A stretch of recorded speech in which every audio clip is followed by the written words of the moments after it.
मी मुश्ताक बेन्नेशिरूर आज या सोलापुराचं नाव लौकिक जे आहे भारतामध्ये शीख आणि कढईसाठी त्या क्षेत्रामध्ये आज एक पुढचा पाऊल आमचे भाऊजी मटण भाजनाच्या वतीने टाकण्यात आलेलं आहे।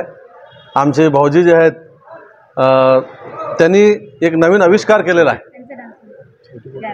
आमचे जावेद भाई देवनी भाऊजी त्यांनी एक नवीन आविष्कार केलेला आहे क्षेत्रामध्ये। ह्यात अडचण काय होती की मटण शीख आणि कढई जर खायचं असेल तर सोलापुरामध्ये त्याचं एकमेव ठिकाण आहे, सेंटर पॉईंट आहे सोलापुरामध्ये। भारतामध्ये असं कुठंच होत नाही, परंतु सोलापूरमध्ये महिलांना फॅमिलीला वगैरे जर घ्यायचं असेल तर असं कुठं ठिकाण नाही आहे।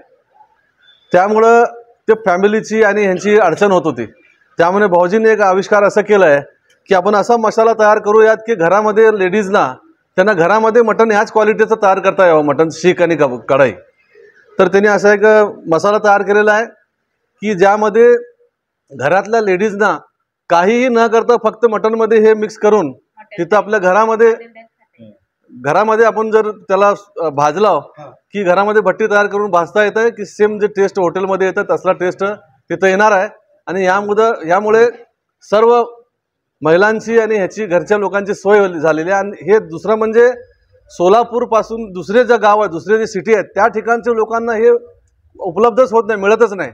तर तिथले लोक हे मसाला घेऊन जाऊन भारताभरामध्ये कुठेही जगामध्येही ते ह्या पद्धतीचा सोलापूरचा टेस्ट असलेला शीख कढई तयार करू शकतात। त्याचबरोबर भाऊजींनी ते काय केलं अजून एक की भाजताना त्यांना अडचण येते की कसं शेगडी कशी असावी, काय असावी, तर त्यासाठी घरगुती टाईपची शेगडी देखील तयार करण्यात आलेली आहे।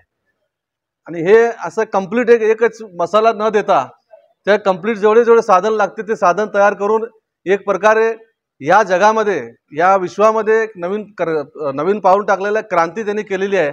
त्याला नागरिकांनी एक वेळ अवश्य ह्याचा स्वाद घेऊन त्याला उत्तम प्रतिसाद द्यावा असं मी स्वतः माझ्या वतीनं आणि आमच्या मित्र कंपनीच्या वतीनं मी सगळ्यांना आवाहन करतो।